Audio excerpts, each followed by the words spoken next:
It's more about work related. It's at the evaluation moments with the managers when they ask me questions about what my opinion is about someone, or to tell something about a situation that's going on. It feels more like backbiting for me when I have to tell something out about a situation. Okay. What is good to do in that kind of situations to handle? So let's just say there was a fight in the office between two people and you were a witness. And they say, can you tell me what happened? Then you say, it was so terrible. I mean, I can't believe they said something like that. I never imagined. You're not stating any facts. You're stating your feelings. They asked you what happened. They didn't ask you your personal emotional experience, right? So if you can separate your emotional experience from the facts, this person said this. If you'd like to know the facts, this person said this person said this, without introducing, I can't believe they said that. I felt so horrible when they said it. Or the tone of your voice changes when you quote your friend, and your tone of your voice changes again when you quote the person you don't like at the office, even though you're quoting both of them. Now, this is kind of la yashhaduna zur. They don't give twisted testimony. Right? So if it's your responsibility, if you're being asked and you're witness to something, you should be able to say, hey, this is what I'm witness, yes, and this is what happened, and this is what happened. This is a truthful account. That's not backbiting. But again, a lot of times people testify or say this is what happened, but the facts are 20% and 80% of it is their emotional interjections and their own opinion injected into the speech itself. So for example, if someone said, I want to quit, they said, I want to quit. You could say it like that, or they were saying they'd want to quit.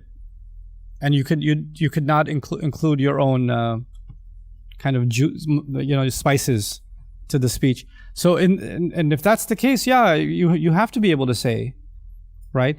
And if you're really worried that it might be backbiting, you should go back to the person and say, hey, I'm going to be asked about what you said, and I'm going to tell them. Just letting you know. This is what I'm going to say because that's what happened.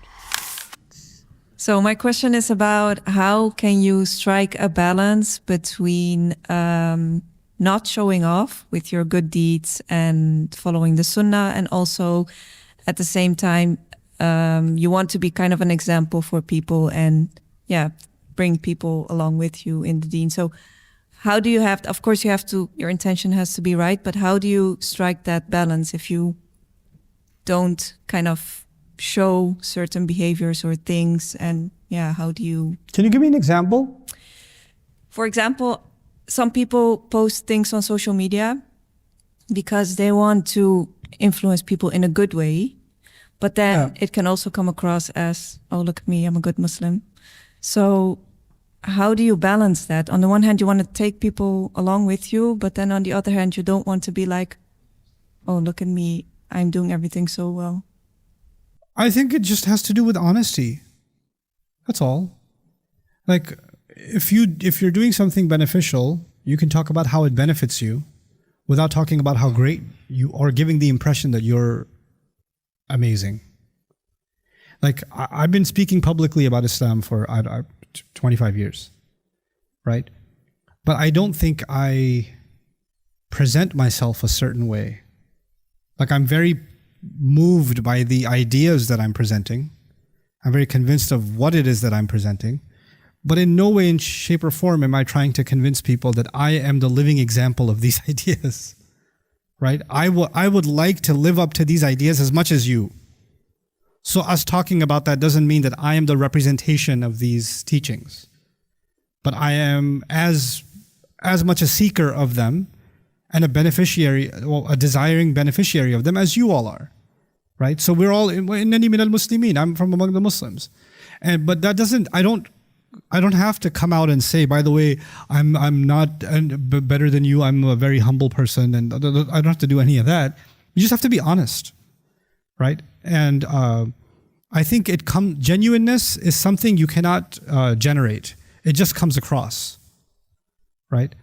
And when my concern becomes, hey, I want to share something that will help someone, right? Then I'll share it. And the best way to share it is, hey, this is how it helped me.